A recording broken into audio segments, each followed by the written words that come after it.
Okay, well, I am Fred Battenfield, the head coach at North Greenville University in the whopping metropolis of Tigerville, South Carolina. Bring greetings from the upstate of South Carolina. You know, we're not a very big school. Probably one of the smallest schools that's ever competed in this championship with 1,600 full-time students. But we finally found a way through a bunch of great players that a formula for how we're going to get to this tournament. And this is the first ever opportunity for us to play on a big stage. All my life, I was raised in Arizona. I knew about Poly Pavilion. I'd never been here before, and just the opportunity for me personally to bring a team here to compete for a national championship is really truly a dream of a lifetime. My guys have worked extremely hard. We're very young. You know, we have 15 freshmen and sophomores on this team, 5 underclassmen starters. So we've been very successful, but we still have a lot of development to go. But you know, we found something that works, and we were able to win Conference Carolinas last weekend, get the incredible opportunity to get here. I'd be kind of remiss to talk a little bit about our institution, if you'll indulge me just for a minute. You know, North Greenville is a Christian institution. We believe in Jesus Christ and what we do, and that's God is very important to everything we do. We pray before and after matches, and it makes us a little bit different from a lot of schools, primarily because we really truly believe that that's our philosophy and that's what we're going to do.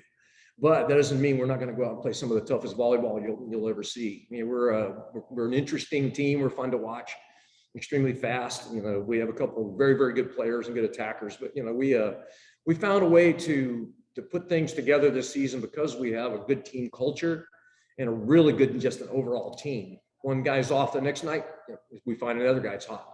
And so that's one thing. A lot of teams in our league have 1 or 2 great hitters. We got 5 or 6. You know, we're just an extremely good and balanced team that this is going to be a tough run. I mean, obviously, you know, the teams that are here are the pedigree of men's college volleyball. Nobody, I believe, that not a whole lot of people could on a map find where North Greenville University is. They know now. Probably the Google Analytics this past week went up a lot on the West Coast trying to figure out who are these guys. But, you know, we got a great opponent coming up. We played Princeton in 2017. Was not one of our better performances with injuries and the flu at Princeton. So we're excited about being here, and we just hope that we make a good show of ourselves, and we hope we can get to the second round against a really great Hawaii team. But I'm sure Sam Schweisky would say the same thing. We both want to get here and we want to win. So, but I'll entertain any questions about North Greenville, about my team as we go forward. Obviously, probably, I'd say maybe moving over your season you've announced that this is your retirement after the season. Just reflect on your time at North Greenville. How cool is it to end your career at North Greenville on top? Well, you know, that's it's every time I go in the gym, like Wednesday was my last practice. My last conference tournament. It's my last. Well, this is my last weekend of college volleyball as a head coach. I'll probably stay involved with the program in some way, shape, or form. But you know, my own personal story. I started volleyball in 1973 in junior college in Northern Arizona, and then I moved to the University of Texas. I played on the club team there. My best friend that taught me how to play volleyball is here at the tournament. And Robert Steen. Robert and I roomed together. He was the best man at my wedding. And so he was the one that was instrumental in me really getting to, continuing to stay involved with the sport. So, but what more could you want as a college coach when you know that you're going to retire, you're going to step away, coming off a conference championship and playing in an absolute storied building. I mean, somebody outside said, you need to go see the Hall of Fame upstairs. I'm like, yeah, we do. Because there's a whole lot more All-Americans here that have ever played in the Southeast. But, you know, one of the things that I'm extremely proud of is we've been able to put together a really good team that has bought into what we've done. I got to give a lot of credit to Matt McManaway and Ben Hampshire, my 2 assistant coaches. We've delegated a lot of different things. Matt does a lot of the on-court coaching. I just stand there and look good.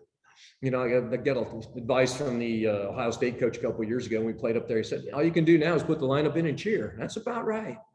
But, you know, it's been a great run. It's been a great run. I've been just so blessed to be around some great young men that have really worked extremely hard to push us through. You know, this is the first championship we've won at North Greenville in my only 8 years. I started it from scratch, and we had kind of a ragtag fleet of players, but now we've got a solid core that we can make a dent, hopefully, on this tournament in the future as we go forward. I'm going to ask you about Matt. He was part of your first recruiting class. he's actually, I guess, never really left, right? He started in 2015 and never left. What has he meant to you and to the program? Well, I remember Matt McManaway's from the Columbus, Ohio area. He had a chance. He could have walked on at Ohio State, and Matt's 6'6" and 240 pounds, and he was one of the quickest middle blockers I've ever coached. And he stayed with me for 4 years, 3 times all conference. And he took a job. He really liked the Greenville area. Greenville, Spartanburg is a really dynamic area. A lot of people moving there. There's a lot of great manufacturing hubs of the United States. So there's a lot of jobs there. So he decided he was tired of the cold in Ohio and decided to stay in Greenville. But he continued to work for us and volunteered for the last 4 years. But he was the foundational player that came on in I guess it was the spring of 2014 before we started the program. That was a guy we could build a program around. And he stayed with me. It was very, very diligent. He went through injuries. He played every match. He never came out, primarily because he was such a great player. But, just when you look at the development of our program, since he started really taking a lot more responsibility on the court, our success rate has gone up. We've been in the conference semifinals for the last 4 years, 3 of the last 4 because we don't count the COVID year. But and he's a phenomenal guy. We're hoping that he will take over for me hopefully sometime in the next week or 2. We're still waiting to hear exactly how that's going to play out. But I'm just kind of looking around and just like, wow, this is like a dream. It's a great chapter in my book, though. Earlier this month, it was announced that State of South Carolina would be sponsoring boys volleyball as a high school sport. Obviously, there's North Greenville, there's Erskine, Benedict, and Langston. How cool is it to know that your now adopted home state is sponsoring boys volleyball? Well, contrary to popular belief, the hotbed for men's volleyball right now is in the Southeast United States. There's a lot of great programs out here on the West Coast, but most of the programs that are starting up are down in the Southeast, within 3 or 4 hours of North Greenville. Because you've got a ton of programs, the SIAC conference coming on with the First Point Foundation. I mean, there's a lot of schools taking a look at it now. With boys volleyball coming on in South Carolina as a sanctioned sport, a lot of boys are going to start going, maybe I shouldn't play basketball anymore. Let's go play volleyball. And so that's what we're hoping. And that's something that I probably will get involved in as I'm going into the volleyball retirement phase, to try to continue to grow the game. One of my favorite people is a guy named Rob Holly down in the Jacksonville area. He's part of the Gold Medal Squared program, but he is one of the ones that has always been impressed upon me. Let's grow the game. And so we're seeing all these new programs coming online, like Tusculum, like Benedict, some of the other programs, Edward Waters, Fort Valley State. These are all within maybe 3 or 4 hours of our campus. So we can encourage them by playing them and hopefully try to continue to get more teams to go. Because the South Atlantic Conference has 4 teams. And so they can get a couple more. They'll be in line for a bid. So they're working on their schools to increase the numbers. But it's exciting to have a state that really hasn't, not a really great, volleyball state per se.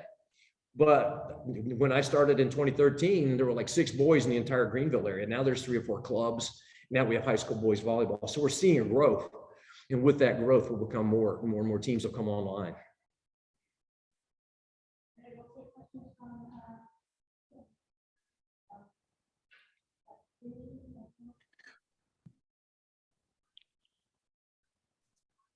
Go ahead.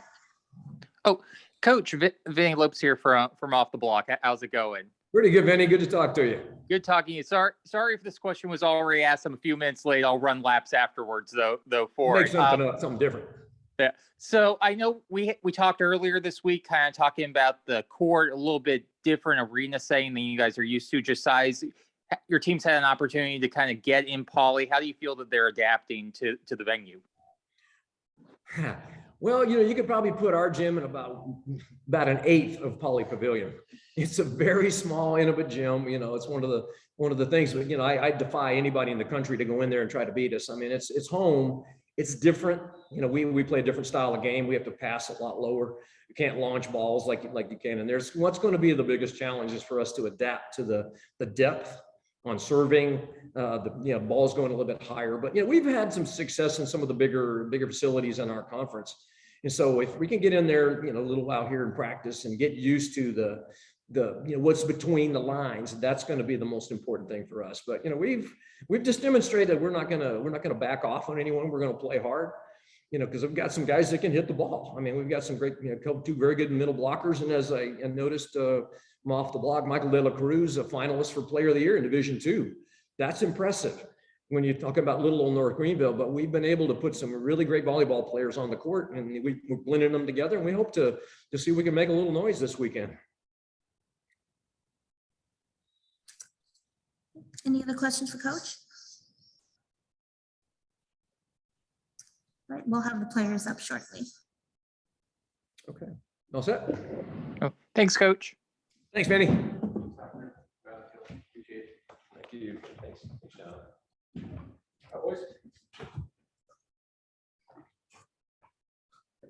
Oh, Coach, your phone. Oh, no freshman. Oh, man.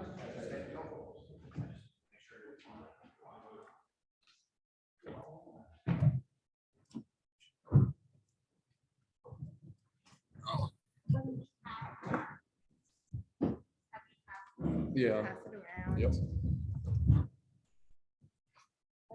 we've got Brandon Baker, Sergio Maria, and Christian Fournier. We'll just have each of you start just by talking about being in the tournament, and then we'll open it. Yeah. Yeah, this is a great experience.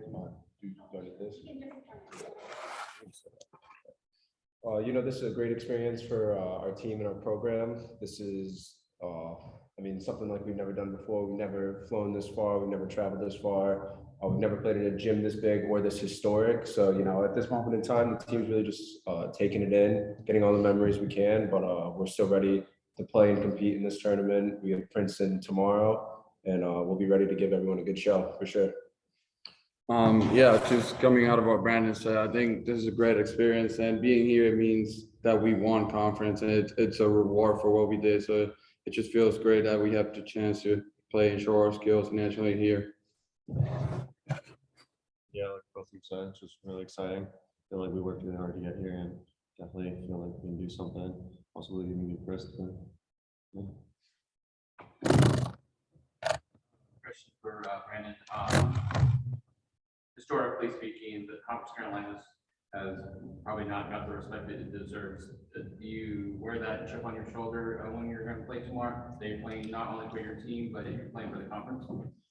Yeah, definitely. I wouldn't, Conference Carolinas look past when we talk about men's volleyball because, there's not necessarily as much money or talent in that league. But to say we're not a volleyball league or volleyball teams in that league is just disrespectful in general. I would say that our team is going to be carrying the weight of Conference Carolinas on us tomorrow because no team has ever actually come from this conference and made an impact in the tournament. And that's what our goal is. At the beginning of the season, Matt McManaway, our assistant coach, said that our goal is to win conference, but we have to look past that because this team has so much potential to make an impact and actually finally make a name in Conference Carolina volleyball on the national scale. Do you feel any, follow up on that, do you feel any disrespect that you're playing in the first round match as opposed to playing starting on Tuesday? No, I wouldn't really say I feel any disrespect. I can see why we were ranked 7th compared to all the other teams playing in the tournament. Their schedule is harder than ours. A lot of people believe they're more talented than all of us, so you can definitely put us in this game, but don't expect us to just roll over and die because we will go out there and compete. Question for you, Sergio. Obviously, like Dr. Banco said, a very underclassmen heavy team. Michael De La Cruz has been a standout. Can you talk about his performance, what he's meant to the team? Yeah, well, most important, people don't realize, and you don't get to see until you see the roster. But Michael De La Cruz is a 6'1" medal. Most of the medals he's competing are 6'5", 6'6", 6'7". He's not just competing. He's getting kills and being above average playing against them. So he's done a great job. And just talking about the freshmen and underclassmen on our team, most important thing, because they all have the skills to play and be successful. But most important, they have the right attitude. And their attitude is like they've been playing for 4 years in college, Rich. It helps a lot. We're the only upperclassmen and seniors. It's a tough job. We've seen how we have a really young team, and it's a tough job to get them on the way. But they've been great. They bought into the idea of winning, and it's worked. speaking as a senior, what has clicked this year that got your team over the hump versus the previous years that you've been at North Greenville? I think the process, the process of the off season and even the season. I said the other day, they asked me a question, and even the beginning of the season, even midway through the season, I personally saw the team and I felt like we were really good, but we were not there yet. We still had a lot to work, and I think we were never complacent and happy for what we've done. We always felt like we have more in the tank and we can work some more, and it worked. Yeah, question for you, Christian. Have you had a chance to see film on Princeton? What really sticks out to you from the Princeton side? Princeton side, they're definitely a really good team. We haven't gone through as much film as we planned to yet, but there's definitely a bunch of aspects that we're trying to pay attention to. We definitely are like an aggressive, heavy serving team, so we're going to work on examining who we need to serve and all that, examining how their serves are and all that, their swinging patterns. Just gonna have to go look at all that stuff.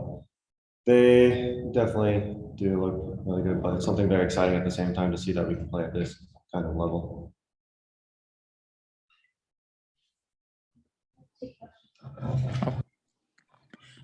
Oh, hey, Vinny Lopes here from Off the Block. A question for any player wants to take it.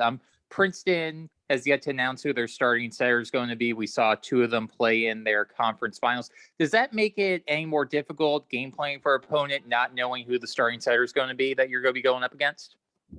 Not really. When it comes to film and watching tendency and all of that, it may affect a little bit, just seeing what the setters do and what they're used to in their game plan, but not really. We're focused on what we can control on our side and how we can perform tomorrow. All right. Oh, and just to follow up, I want to ask a bit of a lighter question. We saw the pictures of all you guys going on out to In-N-Out Burger with Princeton. So what were all three of your orders? What did you guys get? I got a double with mayo, and I got fries as well. I got the double with fries and no tomato. I definitely got the double with everything on it. I should have got no tomatoes though. I kind of regret that.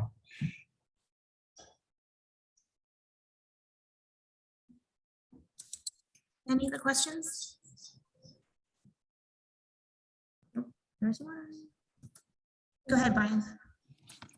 Hey guys, I'm Brian from the Daily Bruin. I know this has been asked to your coach before, but I just wanted to ask all three of you guys, how's it like just been adjusting to a new gym in Poly Pavilion? I know he described it as very different, but I wanted to hear your thoughts about it as well. So we haven't had the chance to practice in the facility yet, but we're getting ready to go do that right after this. But just looking around the facility on the outside, on the inside, looking at the court, it's I wouldn't say breathtaking, but it's definitely a big difference from what we're used to playing in not only our conference but our home gym where we practice every day. You know, the ceiling's like 40 feet higher, 50 feet higher. There's a jumbotron. The walls go back like 50 feet. It's a totally different experience, but you know, we're gonna have two practices before we play Princeton, and we're gonna try to do our best to adjust. Yeah, I think for me personally, I'm just so excited to start practicing and playing that. I really haven't thought about that, but yeah, I just want to get ready to start practicing and playing so we can start getting adjusted to it. Like I said, just adjusting in general, getting in there, getting the experience in there should help us. All right, any last questions? All right, thank you.